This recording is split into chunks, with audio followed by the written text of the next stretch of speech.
All right, colleagues. House Bill 1, as you can appreciate, appropriates the money for the general operating expenses of state government for the next fiscal year. Just one more. As you know, HB 1 and the other budget bills collectively work together to appropriate the funding for the operation of state government. The total state budget that was proposed by the Division of Administration was $48.7 billion. House Bill 1 accounts for $41.4 billion, 85% of that total. House Bill 1 also accounts for $11.1 billion, 93% of the $11.9 billion state general fund spent in the total state budget. The budget that was submitted by the Division of Administration was essentially a standstill budget with minimal changes, which we appreciate. Significant state general fund items already included in the budget are as follows: $4.2 billion for the minimum foundation program, $285 million increase to LDH to replace federal funds that are no longer available due to the public health emergency ending, and from a decrease in projected collections and certain statutory dedications associated with a reduced number of Medicaid enrollees. $122.3 million for acquisitions and major repairs throughout various state agencies. $62.1 million is for the Department of Corrections, and $38.8 million for DOTD. $31.5 million for statewide market rate employee pay raises. $21.9 million to DOTD for maintenance and repairs throughout the state, $10.8 million toward the Office of State Police in order to establish Troop NOLA, $10 million to replace the decreased federal funds in order to keep the Louisiana 4 program whole, and $6.9 million for DCFS to increase the rate for congregate care within the foster care program. Any questions on how the bill was proposed? Yeah, I do have amendments. Yeah, we're going to go ahead and hand the amendments out. Vice Chairman Hughes, is your question on the amendments? Okay. Representative Amadei for a question. Thank you, sir. I was writing notes as you were speaking, but I may have missed a few words here. You mentioned $10 million to replace the decreased federal funds for what? The LA4 program. That was in the division's budget as it was originally proposed. Okay. And what was the amount for DOTD maintenance and repairs? As originally proposed, $21.9 million. Okay. Thank you, sir. Yes, ma'am. Yes, ma'am.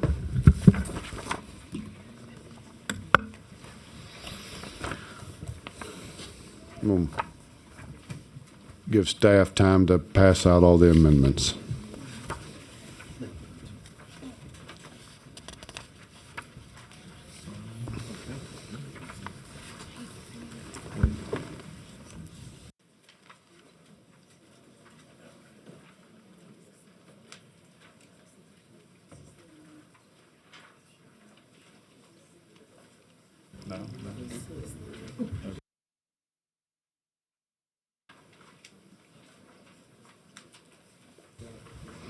Colleagues, also being handed out is an explanation of the amendments.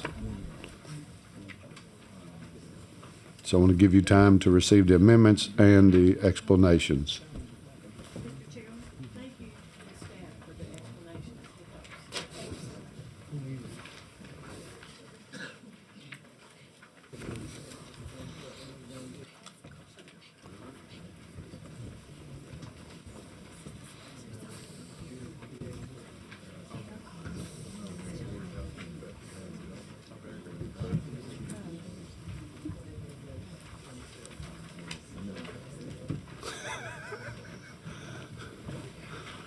We're not giving y'all any over here in this corner.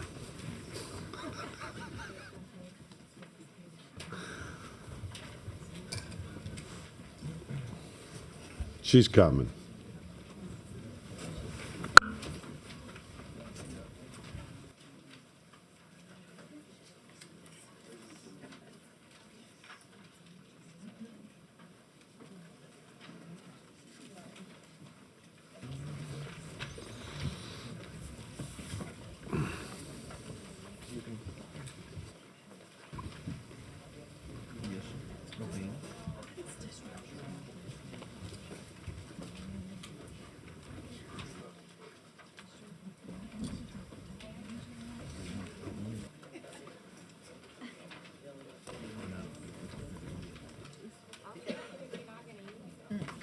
has to be divided throughout the state.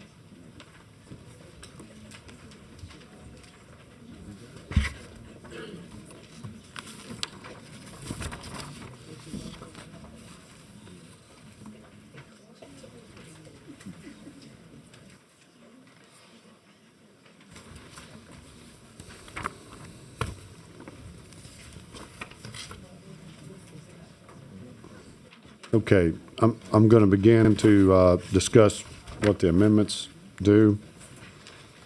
And you can continue to look through your explanation and the set of amendments.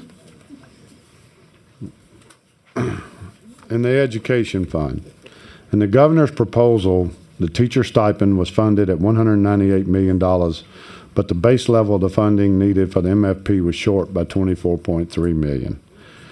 And the budget did not include over $71 million for the additional items requested by Bessie as it was presented originally. In order to fully fund the MFP formula to $71.3 million was allocated from the teacher stipend plus $24.3 million from the Child Care Assistance Program. $126 million remains for the teacher stipend.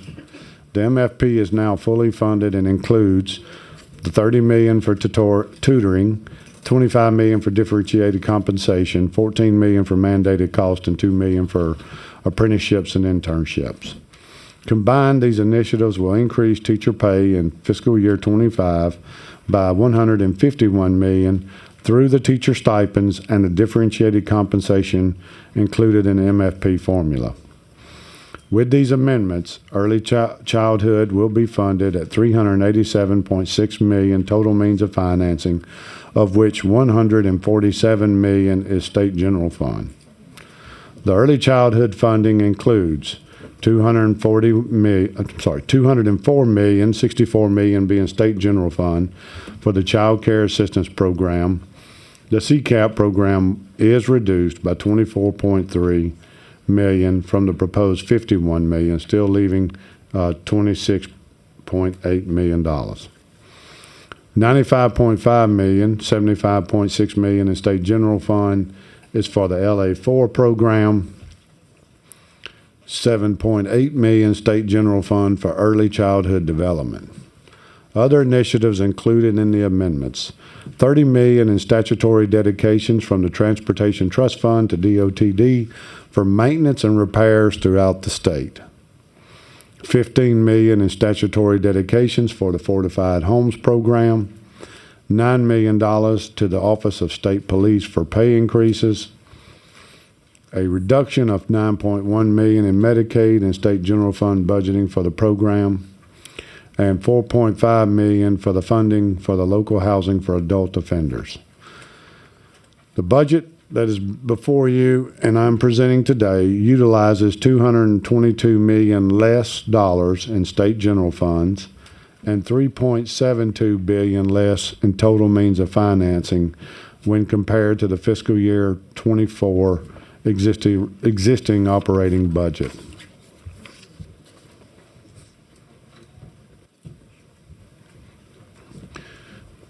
The state budget as a total means of financing for fiscal year 24. This includes state general fund, interagency transfers, fees and self-generated, statutory dedications, and federal funds, had a total of $52.09 billion. For fiscal year 25, including state general fund, interagency transfers, fees and self-generated, statutory dedications, and federal funds, the total state budget will be $48.36 billion.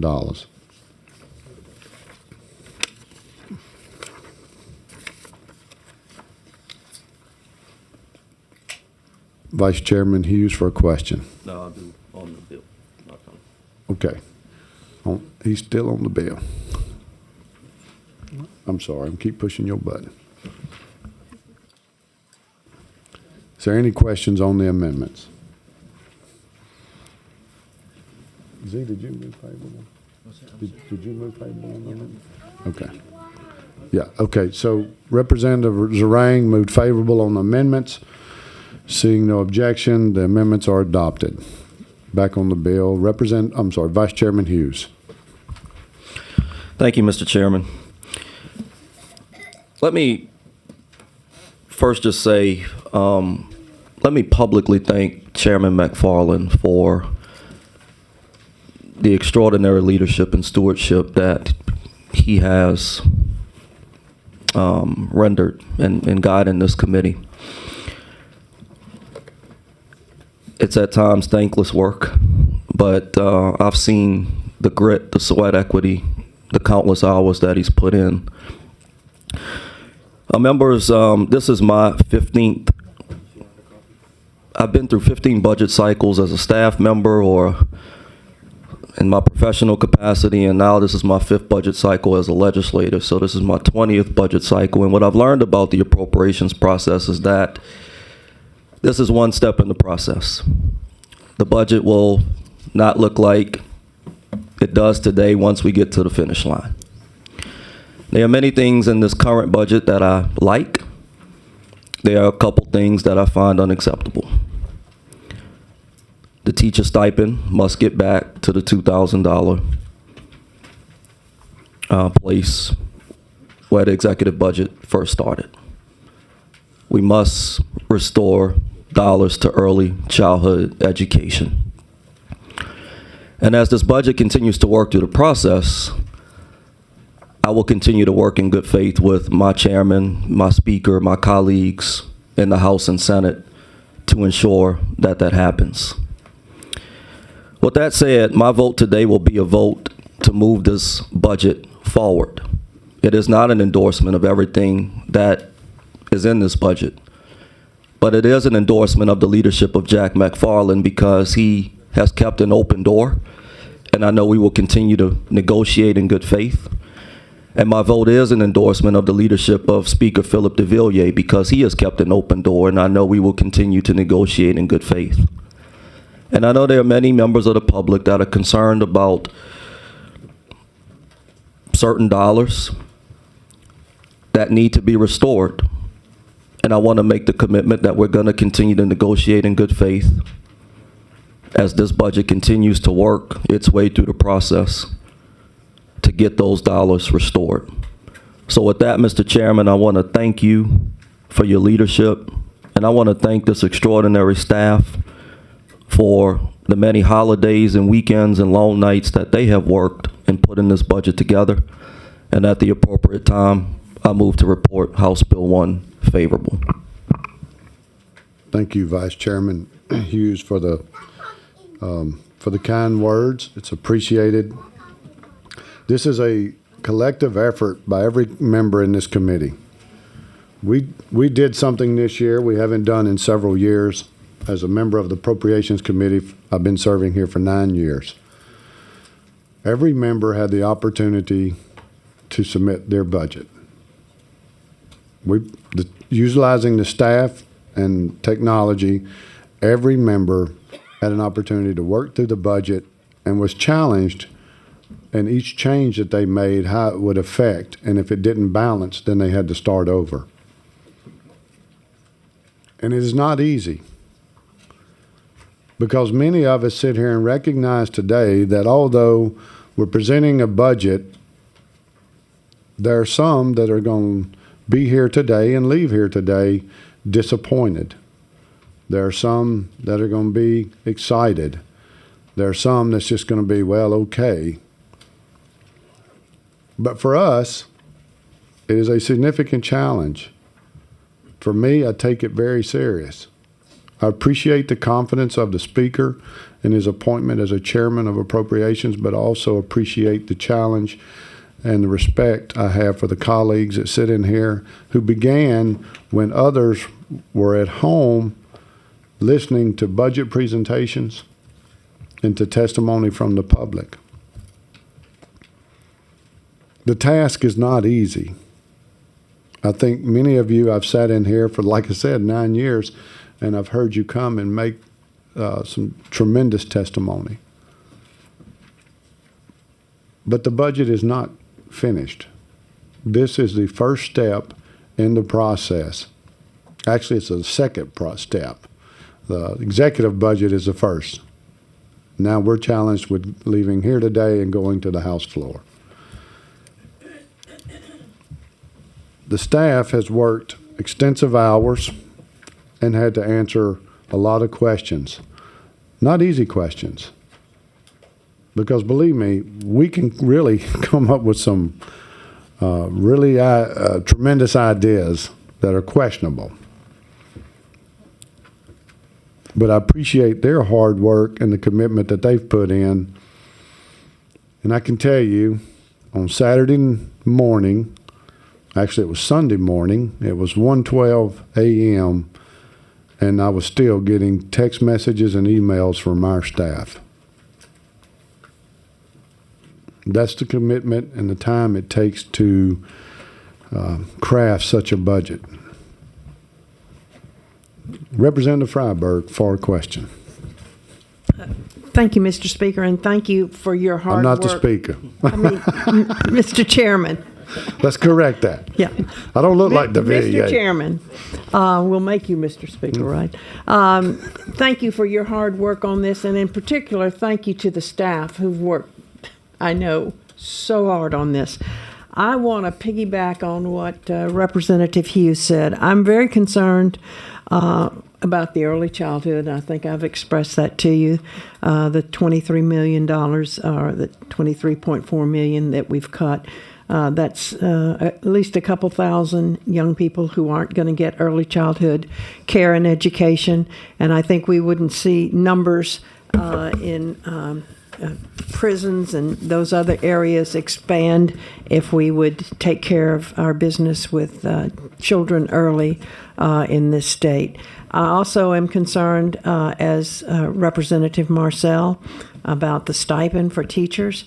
I think we do need to get it back up, and I think we need to seriously be concerned that this is a stipend and not salary. And I'm going to, like Representative Hughes, work very hard on those two issues. Thank you, Mr. Chair. Thank you, Representative Freiberg.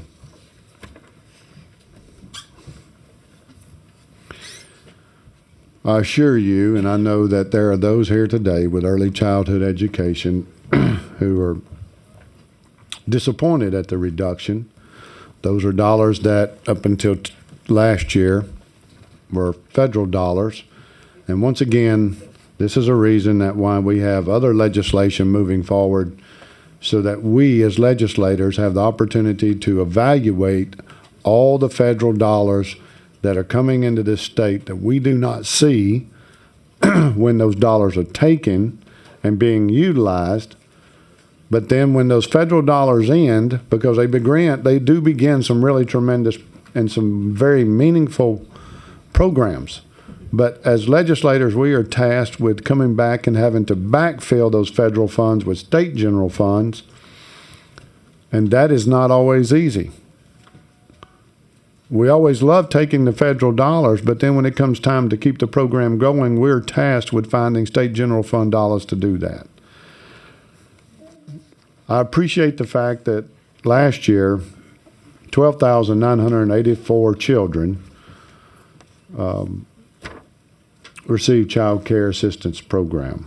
The average cost for that is $12,500 per child. The LA4 program, it serves 16,386 children at an average cost of $5,580. And as you heard me state that in the original House Bill 1, the administration had to add $10 million because of decreased federal funding to keep the LA4 program whole. Those are the challenges that we are tasked with, and I appreciate Vice Chairman Hughes, Representative Marcel, Representative Freiberg, and the concern and their support to keep working diligently toward funding early childhood education at the $51 million request. Representative Marcel for a question. Thank you, Mr. Chairman or Mr. Speaker, whichever one you are today. Not that either. I want to thank you for your work, and I do recognize that it is a challenge, but I'd have to agree with Representative Freiberg. We need to continue to work to figure out how do we fund early childhood. It has taken a 50% cut. So the numbers that you spoke of that it assisted last year, that means there will be half of those numbers that we can support this year. And it creates another problem for us, not only in early childhood, but as we know it, if the children don't get the early childhood, there are other issues that come along with it. And eventually that goes over into the juvenile system where we continue to have issues with funding. And I firmly believe, and I've said for 9 years, we're either going to fund it on the front end or the back end. And so we have to decide as a state what we're going to do and what our priorities are as it relates to our children and the education of the students in the state. And when we fund it on the front end, we have less issues on the back end. And so those would be my comments, Mr. Chairman. And I look forward to working with you and Representative Freiberg and Vice Chairman on finding funding to support early childhood. Thank you. Additionally, you see the ladies and gentlemen in the yellow shirts here today. A request was made by ARC about $10 million in funding to increase the night rate to match the day rate. Unfortunately, that was not added at this time in House Bill 1 or in our amendments. Working with them tomorrow, working with the administration and LDH and with Ms. Monroe, and I know she'll come forward in a few minutes and speak. We will coordinate another meeting in our efforts to find a solution to that request. Once again, this is only the second step of a process. We still have several steps left. So I'm encouraged that collectively, just as we hear of concerns for early childhood education funding, we can find avenues to address their concerns to make those night rates match those day rates. Representative Lyons for a question. Oh, thank you, Mr. Chairman. I was going to talk along those lines, and I also was going to talk about some of the other requests that we had in the children's budget and other things with disabilities as we go forward, looking at where we are with the amount of funding available. So I just want to make sure that we continue to let the public know that we do understand and we've heard all of your requests for all the things that we need to have happen. And because some things were not here at the capacity, we're not going to ignore it. We're not going to stop working on it. I want you to know that, particularly from where I stand as I go through this budget here. So I want to say that, Mr. Chairman. Thank you. Thank you, Representative Lyons. At this time, I want to read in the cards.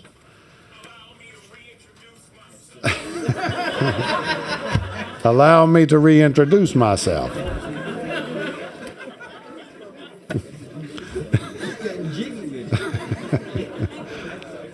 I appreciate the levity. Present in support and willing to provide information, Ronnie Morris with Bessie. The Rural Hospital Coalition, Jerry Phillips.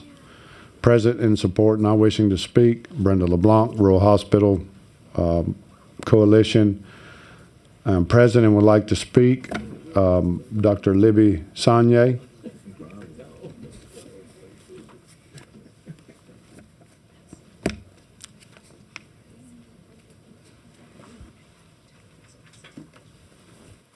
Good morning, Mr. Chair and Representatives. Libby Saunier, Executive Director of the Louisiana Policy Institute for Children.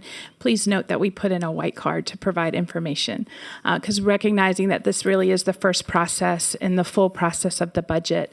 And we just wanted to put into numbers that how many children will be affected by this cut in the budget. It's approximately 1,943 children that would lose access to quality early care and education. I understand the budget is big and you have to make decisions, but we just wanted to make you aware of that's the number of children that would lose access, and there are currently 6,500 children on the wait list for child care assistance in our state. Thank you. Hold on, Representative Freiberg. Thank you, Mr. Chair. I have a question. The chairman was talking about LA4 and comparing it with CCAP.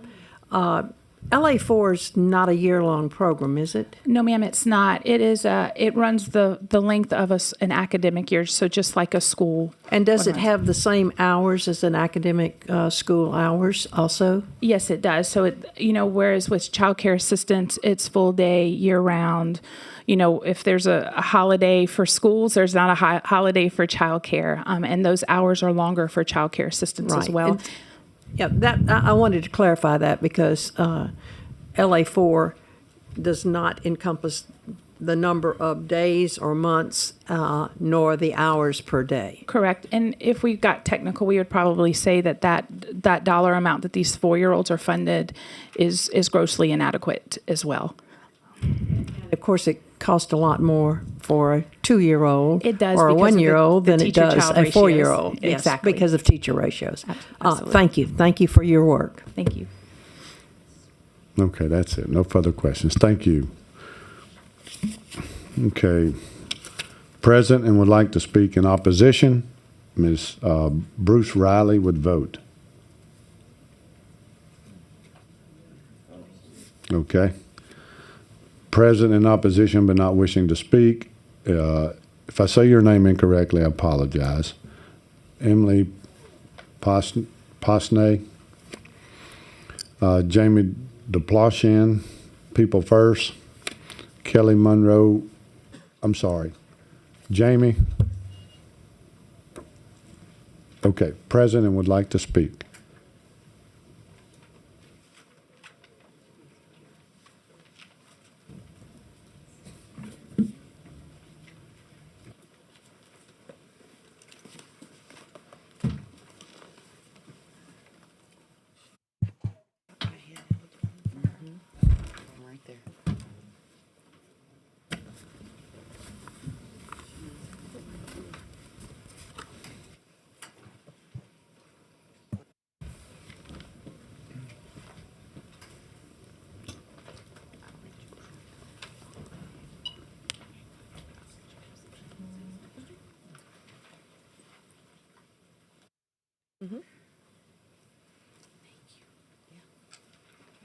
Hi. Go ahead, please introduce yourself. Hi. Oh, use this one? This one is already on. Okay. Okay. Hi, I'm Kelly Monroe with the Arc of Louisiana. I am one of the people going to be leaving disappointed today. I've spoken to most of you about the $10.1 million needed to raise the night rate from $13 an hour to $18 an hour, like the day rate is. It's very difficult to find people to work at night. And even though we have to pay them more money, we're losing because there's no way that you can get anybody to work at night for $9 an hour. So we're paying people way more than what we're being reimbursed for. We had a means of finance for this. The Now Waiver Fund is used many times to support increases or special projects or new waiver slots. This time, we weren't able to do that. We do have $108 million in that fund, and so I hope that you guys think about this and reconsider and think about adding that money back in. I don't want to take up too much time because Jamie is with me. She is with People First. I'll let her introduce herself, but she actually receives this service, and I think it'd be way better hearing what these services mean to her than to hear from me. But if you have any questions, I'd be happy to answer any of the questions before. Okay, you have one question, Vice Chairman Hughes. Okay. Thank you, Mr. Chairman. Ms. Kelly, thank you for being here. Ms. Jamie, I look forward to your comments. I just want to say, I know you're leaving disappointed today, but I want to reassure you that I hear you. I know Vice Chair Butler hears you. I know every member on this committee hears you. We heard you all when you came to public testimony, and I want you to leave with this reassurance. We're going to give it everything we have to get this money back in. Thank you. And I want to give you that commitment. So I know you're disappointed, but I want you to know we hear you. Thank you. Thank you, Chairman. Thank you. Thank you. Ms. Jamie?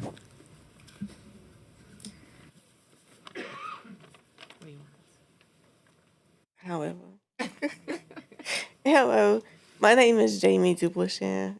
I'm a very active and passionate self-advocate out of Region 4, Lafayette, Acadiana area. Today I'm speaking on not only for myself, but for the organization that I have dedicated myself to and all individuals with disabilities around the state. Thank you all for all that you do, because it helps. I received total care. I was injured in a car accident back in 1995 and sustained a spinal cord injury, but I made a promise to myself then that I would live life as though nothing changed. And I can't do it without those supports. I was diagnosed with quadriplegia, but quickly learned what the state had to offer me. And so I've been living independently, successfully for the last almost 29 years. I have never had a bed sore, but it's because I'm getting proper care at night. Once the sun goes down and my work day's over, my needs don't. They sometimes get more. So I'm asking that you guys please consider bringing the rate up to day pay. I thank you all again for your time. Thank you. Representative Butler for a question. Hello, Jamie. How are you? Thank you for being here.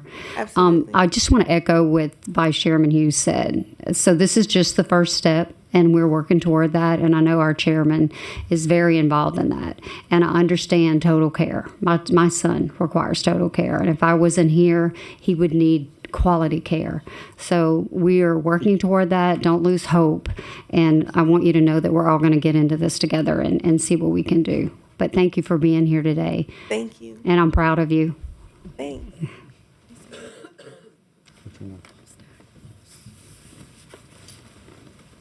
That's it. That's all the questions. Thank you. Okay. Next is Alicia or Olivia Foys.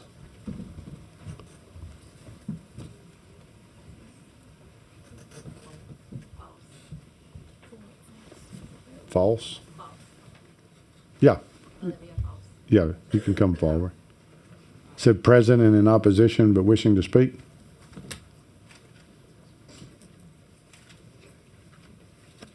Also present in opposition would like to speak is Caroline Meehan. She waves. Thank you. Hi, good morning. I am actually Julie False, Olivia's mother. So just to clarify that. I am one of the people leaving disappointed here today. We were requesting an additional $500,000 in state general funds in the DD Council's budget to be used for the Families Helping Family Centers. There is a Families Helping Family Center in every region across the state. And Can I interrupt Yes. you? Go ahead. If you'll wait around for the supplemental bill, I think you'll be okay. I'll be happy? Yes. Okay, then. I'm good then. Thank you so much. I'm sorry. So the day's not going to be completely bad. And if not, then you can come back at that moment and I'll let you speak again. President in opposition, not wishing to speak, April Young, Jackie Pierce, Trinity Cole, Christy Curtis, Angela Harmon, April Hampton, Kristen Reed, Cynthia Chesterfield, Patsy Holloway, Rainey McGee, Sherry Mitchell, Savannah McGee, Angel McGee, Jerica Switzer, Allison Prince, Dakota Miller, Farrah Cormier, and Deborah Boudreaux with LeCan.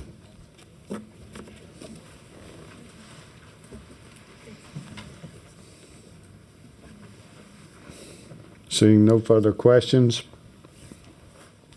have a motion by Vice Chairman Hughes to report House Bill 1 as amended favorable. Seeing no objection, House Bill 1 will be reported a favorable.